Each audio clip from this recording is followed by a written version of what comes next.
The Pentagon Papers came up very, very fast and was gone very fast, essentially the week that the movie takes place in.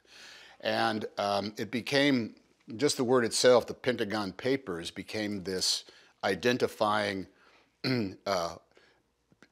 pair of words that we weren't sure what they actually meant. And that was one of the Steven's reactions back in February when we read it. It was all about the Pentagon Papers.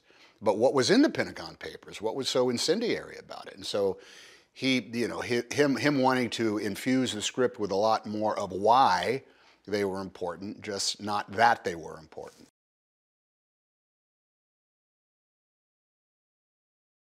Coming to grips with what her place is going to be in the grand history of the Washington Post. Her father gave it to her husband, and her husband is no longer there, and so she is officially the person who was in charge of not just the newspaper, but the entire media empire. There was radio stations and TV stations as well.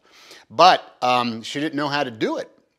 She had always been either the daughter or the wife that was, part of it, but not the person that was in charge. And oddly enough, right at the moment this movie began, the story begins, there was a stock offering. There was either going to be an awful lot of money made or an awful lot of money lost. And there was a committee of men who had advised and helped run and had positions of responsibility on the Washington Post. But she had to, I think, first determine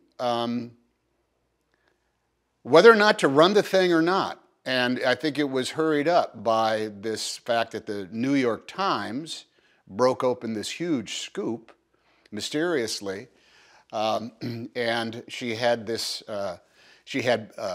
one guy, Fritz, who was played by Tracy Letts, who was saying you have to be careful, you can't get in trouble by publishing this stuff.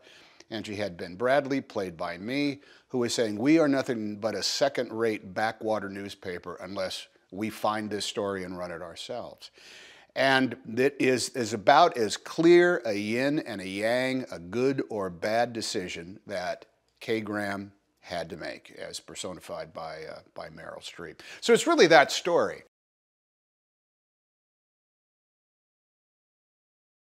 Ben Bradlee was a newspaper man through and through. He loved the business and he loved what the job was. He loved what the job was, to find the truth, discern what it is, and put it out there and let people decide for themselves. His coming to the Washington Post a few years earlier was based on this constant dynamism of what the daily charge is for journalists, for his journalism, which is you must get it right that day. Because if you're wrong, you're going to have to eat that inaccuracy for a very, very, very long time. If you do get it right, if you do tell the truth, the only thing you get from is the opportunity to try to do it again the very next day. So he's a newspaper man.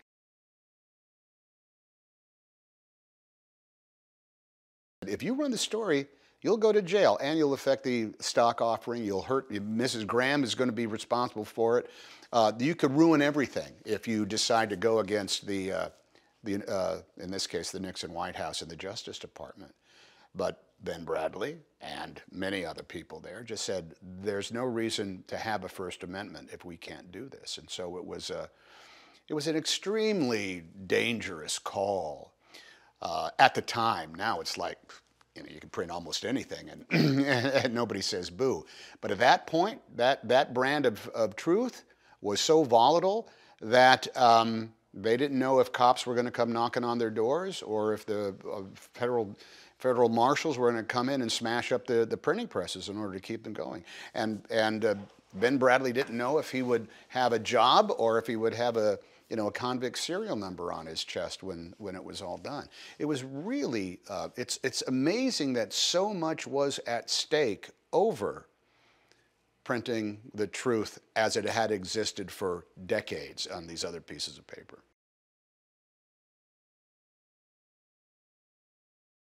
He just knew that he had a big personality. He knew that he had an interest and a curiosity. He knew he had the tools, both as a classic journalist, but also as that motivator of people, that person that could not just cajole, but could also challenge and move forward. He knew that that he never lied, and no one who ever spoke to him ever dared lie.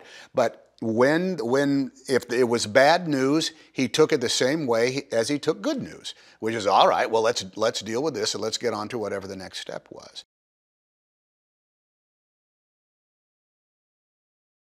Meryl, or as I call her, Miss Streep, she has 3 or 4 moments of pure cinema that are magnified by the place that they come in the movie. It's one thing to have a cool line and a cool shot and have a cool beat in a movie, but it's something else in order to have them play out when the entire movie is hanging in the balance and you're on the edge of their seat.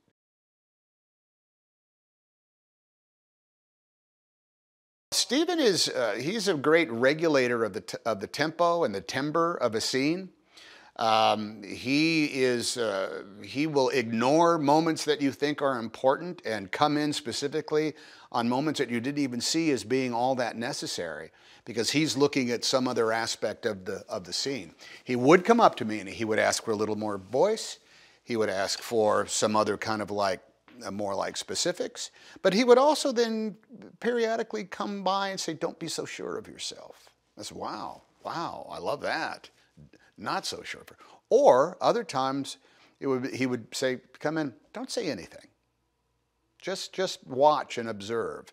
And that's a lot of times that's the antithesis of what actors want to do, but it's actually it's the perfection of what can be screen acting, because then you're just being as opposed to pontificating.